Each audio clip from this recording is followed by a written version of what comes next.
Coming to you live from the Business RadioX studio, it's Franchise Marketing Radio. Ready to revolutionize your franchise with AI?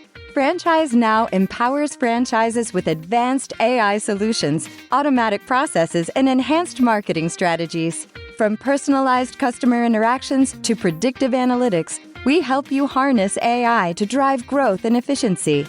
Transform your franchise with the power of AI. Visit Franchise Now to learn more and take your business into the future. Now, here's your host. Hey, everybody. Welcome back to Franchise Marketing Radio. I'm your host, Rob Ganley. And today I have with me the owner of Big Frog Brighton, Linda Suter. Welcome to the show, Linda. Thanks for having me. You got it. You got it. So today we get the privilege of talking to Linda Suter about her Big Frog location in Brighton. And that's in Michigan for anyone who isn't connected with that area. But we're going to dive into the journey that her and her husband, I believe, is also involved in the business as well, have gone through since starting in 2018. I think you told me, but you'll give us a little background. But tell us a little bit about that journey. I mean, obviously, when people think about franchising, some people come from a background where they know about it. Others are like, I'm not sure. You come across the franchise business here and there, you think might be one. But tell us about your journey. How did you come into that? Why did you come into that? And just share a little more about how that came to be. Sure. So back in 2017, actually, I worked in accounting and finance for 20 years. And I had kind of gotten to the point where I didn't really want to do that anymore, but I wasn't sure exactly what I wanted to do. And my husband and I had always talked about owning our own business. And his parents actually did own a franchise for 35 years. So we knew the benefits of, buying into a franchise group as opposed to just starting a business from scratch. So we started looking at, I think it was the Forbes top 50 franchises of 2017, I believe, just kind of for fun, looking to see what opportunities were out there. And we had decided against food. We knew we kind of wanted to stay away from that.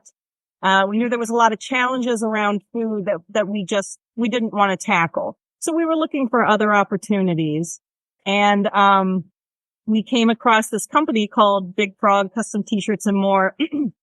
And, my husband actually had he ran a screen printing business with his friends out of their garage in college, so he had a little bit of background, if you will, with custom printing shirts. So we just reached out to him for fun. We probably reached out to maybe 5 different franchises that were on the group just to get some information. And, Big Frog actually called us back the exact same night. And their head of franchise development, was great. And it was February in Michigan, which for those of you who don't know, isn't the greatest time of year to be here weather-wise. And Big Frog is headquartered outside of Tampa in Florida. And so he, after we talked for a while and we were kind of interested, he invited us to come down and check him out. So we just thought, heck, we'll go to Florida for a weekend. We really had no expectations. We thought that it would just give us some insight as to, starting the process, talking to franchise groups. And we fell in love with the company. By the end of the weekend, we had signed a preliminary franchise agreement with them, and it's just been a great relationship ever since. Wow. Yeah, no, I mean, sometimes it is just that intuition. It is about making connections and just knowing that you get it. Like you're aligned with the vision and the company and the personalities and all that. But it is a cool experience, right? And you're right. For anyone who didn't pick up on what you were saying earlier about not starting from scratch, right? And then if you do learn, okay, I understand franchising, then what you find out is there's hundreds of industries and lots of business models and all kinds of ways to get involved. And you're like, where do I start? So there you were. But for you guys, lucky enough, it was one of the first ones, or maybe the first one, right? And it's good. It was warm weather. Got you, exactly got you there, right? And then you're like, I'm so glad we decided Hey, we've all been there, right? I'm glad it was that kind of a process for you. So tell me a little bit about, all right, that process. And so let's kind of start with the beginning a little bit. Let's take you back and just kind of go through that first year a little bit with us. Is there, I know, what do you feel like you thought you might need to know better, but didn't really need to know as much? Like, was there anything surprising about the first year? Um, I didn't, we didn't really know much about anything. So everything was kind of surprising that first year. But, Big Frog as a franchise has been around 15 years now. So they were still, or they had just hit their 10 year when we joined in 2018. So they were still kind of a new, franchise. But they have grown so much. Oh, we've seen so much growth and development, the 6 years that we've been part of it. But I wish that I had known in the beginning, like now I joined Chamber of Commerce. I belong to local networking groups. I belong to local women's business groups. I wish that I had known in the beginning to do all of that sooner. Yeah. Because the relationships that I've built have really helped the business a lot. And I was very slow to get into that. So that's the one thing that I wished I had known beforehand. I would have, it took us a while to do our build out and get the actual physical store open. Right. So I wish I had been doing all of that networking, and I wish I had done all of that a lot sooner. Yeah. Yeah. I'll say, and that's a great advice, because honestly, the tendency when you're dealing with so many details like that, even though you've got the franchise around you and you got support and training and team members to get you going fast, it's still a lot of details, and it's going to be new details for certain people in certain ways.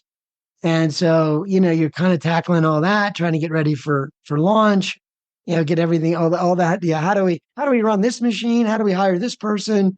But you're right. What's going to matter and will help you get into business faster and get that momentum is that network. Tell me more about it. I mean, now that you've been doing it for a few years, tell me about that network and how that helps with your local marketing plans every year, and how you rely on that network. I think, things changed a lot after COVID, which I'm sure most small business owners saw. But our area especially is very big now into support local, and local business owners want to work with other local business owners. And, like I said, it's all about the connections. What we do is very personal in a way, because we're custom printing garments, whether it's your company logo or whether it's for a family trip or whatever it is. It's personalized, and people like doing business with people that they know. When you get into networking, they always tell you want to work with somebody that you know, like, and trust. Those are always the three things that they tell you. And it's so true. And I'm the exact same way. You can go online and you can order a lot of the stuff that you need today, but, it's, everyone wants to do business with people that they know. They want to support local business. Yeah. Yeah. No, I totally agree. I feel that way about my town. I, care about it, and you care about, it's where we live. It's where we interact and move around, and you don't want it to be suffering, like, oh, there's no businesses open or what have you. Right. Like the screens get a little old after a while. I really feel like human interaction. One thing about franchising in general, and with businesses like yours and others, it is a human interaction business. It's about local contacts, your customers, your partners, right? And so to me, that is important, and it's going to be, I think, be more important, more and more and more, because we've been drawn away from it. But a lot of us long for it still. And there's no replacement for interacting with human beings, right? And so the experiences we have when we're interacting with businesses is going to be more about the experience and the customer service and the interaction and the way you're reaching the community. So tell me a little bit about, I know there's some good relationships you've started. And I know that you do some good work, not just with your products and services, which I do want to zero in on a little bit on. I want to make sure you tell us all about your business and why it's unique. But tell us a little bit more on this networking angle and this partnering angle. What other organizations have you partnered with locally to help people around you? So a lot of what we do is community based, and we try to be as much a part of that community as we can. And so we work with nonprofits, and we do a lot of fundraising. You know, selling shirts is an easy way for a lot of groups to raise money. So Yeah. there's a local nonprofit here called the Michigan War Dog Memorial. And what they do is they hold services and burials it started out for just service dogs, but it's expanded now it started just as military dogs, but it's expanded into any type of service dog. And it's just an amazing organization. And right after we opened back in 2018, we saw posted on social media that someone had vandalized the cemetery. And so they were looking for, opportunities to do some kind of fundraising. They wanted to put in lights and security cameras because they were still pretty small at the time. And because it was local to us, we knew it. We used to go there. It's an amazing place. We reached out to them and said, we'd love to partner with you, help you raise a little bit of money. And, it's now one of the best relationships we have. And so they buy their, everything that they resell to make money, to do the burials, because it's a nonprofit. So all the burials are paid for by these fundraising opportunities. Yeah.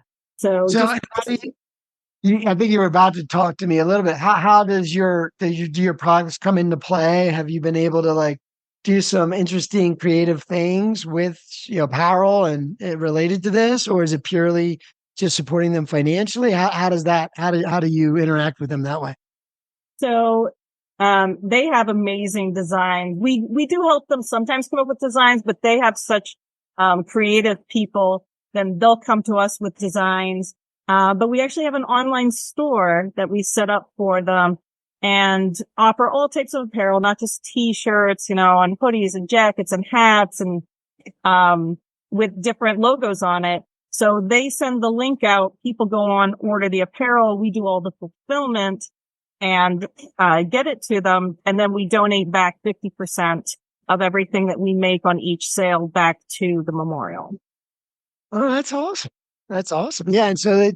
And great marketing, right? I mean, it's what you do. It gives you a chance to do the work you do. Plus, seed into something good and watch that grow, right? And so what a great representation of your business. So tell me about Big Frog a little bit. So for any of the viewers that maybe they drove by one, I don't know, but it's a memorable name, but tell me what's unique. I mean, there's obviously competitors and other people that do what you do, but what makes you guys special? So, what we say is we've got no minimums. So that's the first thing. Most of the time, if you go to companies that do custom printing, a lot of them have minimums. We have got no minimums, no setup fees, no artwork fees. So you can come in, and I have very talented graphic designers that work here. You can walk in off the street with just an idea and they will help you create something from scratch. We don't charge for any of that. And if we have the apparel here in the store, we can turn it around in 24 hours. Now in terms of apparel, is there anything unique about the kinds of products that you can work with? Is that pretty standard? Everybody does sort of like shirts and jackets but then maybe cups and mugs and other things. I mean, is there anything unique about that side of it, or tell me more about how that works? So we can work with any type of apparel. I think that's pretty common with most printing companies. we do say we're, Big Frog custom t-shirts and more. So obviously t-shirts is probably, the main focus of our business, but we print on any type of apparel. We can also do any type of, fabric, if you will. So we print on bags, we print on blankets, aprons, towels, anything like that. And yes, we've also started doing insulated tumblers. We do sublimation, we do etching. So, but our main focus is just any type of apparel. Gotcha. And so aside from nonprofits and local businesses that you may partner with, who is your ideal audience? Is it sort of like the consumer? Anyone has an idea? Or do you find like there's certain types of consumers that tend to be good customers? How does that work? So funny enough, I never even knew what a robotics club was until a couple years ago. And as I'm sure everyone knows, robotics has taken off in the past couple years. And we started printing with one local school here, printing for the robotics team. And now we work with like 30 different robotics clubs in the area. And it's really neat. And it goes from kindergarten. They start in Lego leagues when they're like 5 years old, clear up through senior high with the robotics. So those kinds of relationships are great. We love working with all types of local groups, local teams, local schools, anything like that. Yeah, it seems like a great bit because you're getting me all excited because I'm a marketer and a sales guy. So I like opportunities to talk to people about how I can help them. So the more of it, the better. But I kind of see that. I feel like anyone who's passionate about something and has something cool going on, like could have a t-shirt for it, right? Anybody can have a coffee mug. That if they're doing cool stuff, right? And then it also brings out that creativity side of the cool stuff that they're doing, which is neat. Yeah, robotics big time. Yeah, with AI, and it's insane where that's going. But I'm sure that'll be a good niche for you to be in. I see that growing quite a bit. And yeah, like you said, sports teams and all kinds of opportunities there. And I would just think word of mouth. What do you think drives the growth in your business? Tell me, so real quick, just on the digital marketing, you've got the Google being found on mass, being found in searches, then you've got Facebook and other socials. How do you navigate all that? And what role has that been playing for you locally? And that is one of the benefits of being part of a franchise group. So they do help us with a lot of digital marketing. Google, obviously, Google ads, Facebook marketing, email marketing, that type of thing. Luckily, I don't have to put a lot into that because the franchise group has people there that's what they do. They help out the group nationally, make sure we're putting out the same message everywhere. But definitely word of mouth. And that's why, like I said, these network groups are so important. Yeah. Because you form these relationships and then they refer you and then they refer you and hopefully they refer you. Right. And it just keeps going. And you can't, and that's stable. That's like, I forget the word I'm trying to get, but it's like anchoring your business for the future, building it on something that's very stable, a really stable foundation. I'm not saying that technology isn't, but it does change, and being too reliant on, say, Google or Facebook or some other platform is certainly not where you want to be. You want to be where your clients or your prospects are looking, but at the same time, certainly don't want to be too reliant, and no one can really mess with your relationships. Your base of relationships, your email list, that's all your stuff. And yeah, you never know what's going to change. One day the cost of advertising might just triple and make it hard for you to do what you got to do there. So that's really cool. And I find that with a lot of franchise businesses that have those elements, both, multiple ways to grow the business. So all very interesting stuff. So in terms of, if I'm a person listening to you, because I'll tell you, I had the same experience in college where a friend of mine was very creative. He was a great artist, and I don't know if it was his father decided to get him some screen some of the stuff you need to do screen printing and all that. So he had a little barn and made some t-shirts. I remember thinking, this is so cool. I love that business because of the creativity and all the stuff you can do with it.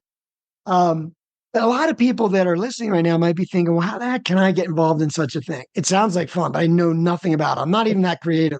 I like having fun with it, but I'm not really an artist. And I know nothing about apparel and all this stuff. What would you say? I mean, do you feel, what was your experience that, honestly, what are the ingredients that you feel you have to bring to the table as a franchisee? To start a franchise? Is that what you're asking? Yeah, with Big Frog. Like if someone's wondering, could I even do that? I mean, what do you think is the real ingredients that you So could bring to the table? it is interesting you say that. As I said, I have a finance and accounting background. So I used to tell everyone I don't have a creative bone in my body. I couldn't even draw stick figures. So the artwork side of it really did intimidate me in the beginning. But now even I can do design. I mean, Yeah. the software that's out there is amazing and it's so much fun. I never thought I would have as much fun as I do, tapping into that creative side that I didn't even know that I had. But, one of the great things again about Big Frog is it really is a community. All of the business owners, we get together once a year. They bring all the owners together. Thankfully, it's in Florida and they do it in the winter time. So again, we get to get out of Michigan and but it's, it's a week long of sharing ideas and getting others' experiences that we can help incorporate into our own business. And they have monthly calls and they do regional meetings and they're constantly helping us become a community so that I can reach out to any other store owners at any point in time. And they're there to help me. So they're not my competition. They're my support group. And one of the things I really love about this company. Honestly, I think I've always thought about it. Like, what is that thing that makes franchising so successful? Because I don't, no matter what sort of entrepreneurial endeavor you look at, it's hard, to take a common thing and get anybody from various backgrounds to be successful at it. And somehow franchising works really well. And I know all brands they're all different. Obviously there's some amazing ones and maybe some that aren't as amazing, but the reality is overall franchising is unbelievably successful compared to, hey, let me try this internet business or try this or that or whatever people might do. So tell me a little, let's look at that. What would you say, like, let's do a twofold question. What is the most rewarding thing? And I think you kind of like, I love the part about the creativity because you realize, wait, I'm creative. I thought about that about myself too. Like I thought, because I am very creative, but I don't have the ability to sit and draw a painting, but I'm extremely creative, right? So that's not really the definition. I think a lot of us think that has something to do with it. But now that the tools are so available, we can just be creative. We don't have to have those other skills to bring it out. Anyway, but tell me one of the most rewarding things and maybe one of the most challenging things that stretched you as an entrepreneur or business owner. Well, I touched on it a little bit, but honestly, one of the most rewarding things for me is just being part of the community, finding these amazing groups and organizations and just being able to participate. There's a 4th of July parade, a local parade coming up, that we're the main sponsor for it. And just, we love being part of that parade.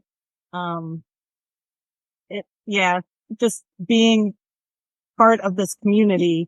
And I never had that before. I never would have even thought of anything like that before. Just sitting behind a desk every day and your community really was your friends and family, right? But now I feel like the entire city is my community. And everywhere I go, I know somebody, I've met somebody, I have a connection with them. And I honestly love that. As far as the challenges, another thing, I guess it takes a lot more, time of my time than I anticipate. And I imagine every business owner is going to do it differently. You can put in as much time as you want, right? You can be as involved or as remote, I guess, as you choose. But my husband and I have chosen to be part of the business. We're here every day. We're involved every day. And it can be a little overwhelming at times and a little all-consuming at times. Yeah, So, yeah. trying to find that work-life balance everyone talks about, I think can be a little more challenging as a small business owner. Yeah, But absolutely we're can. working on it.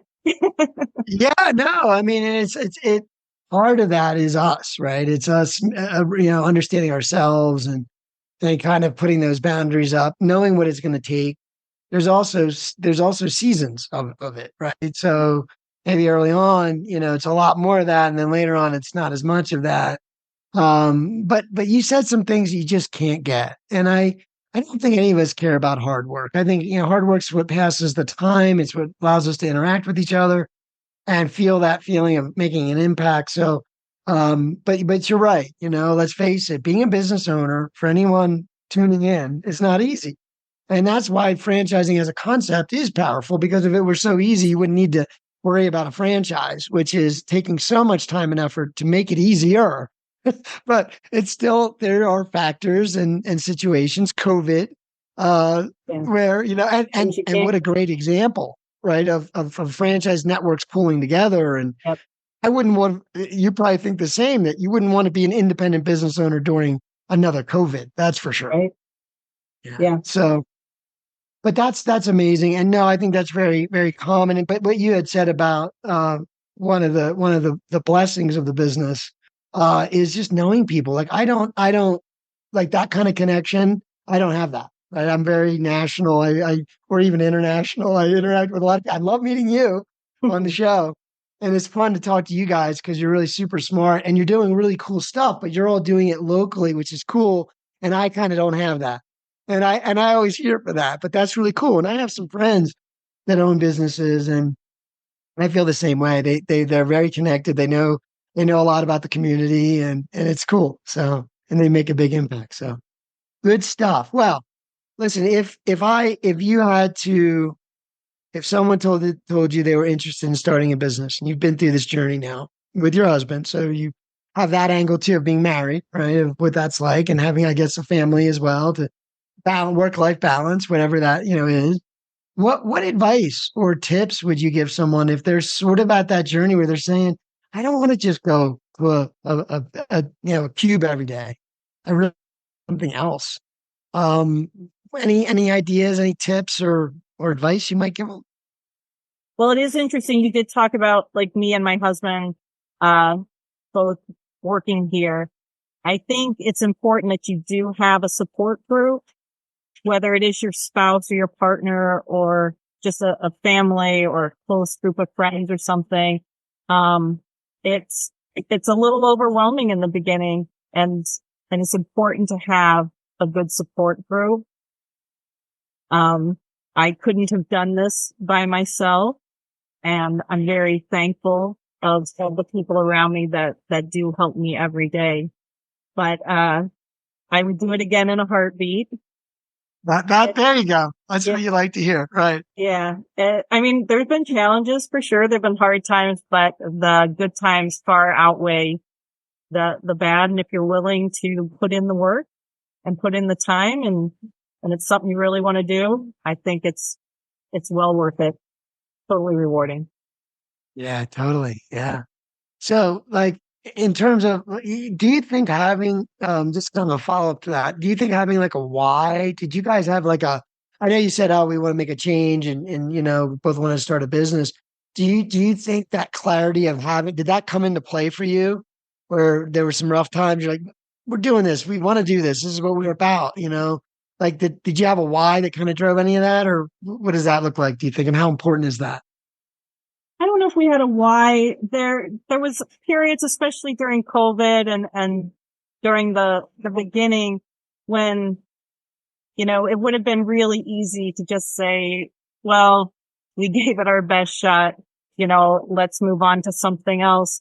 But, we said we would have always wondered, what could we have done? What more could we have done? We didn't want to 20 years from now be sitting on a porch going, oh, what if we had just done that?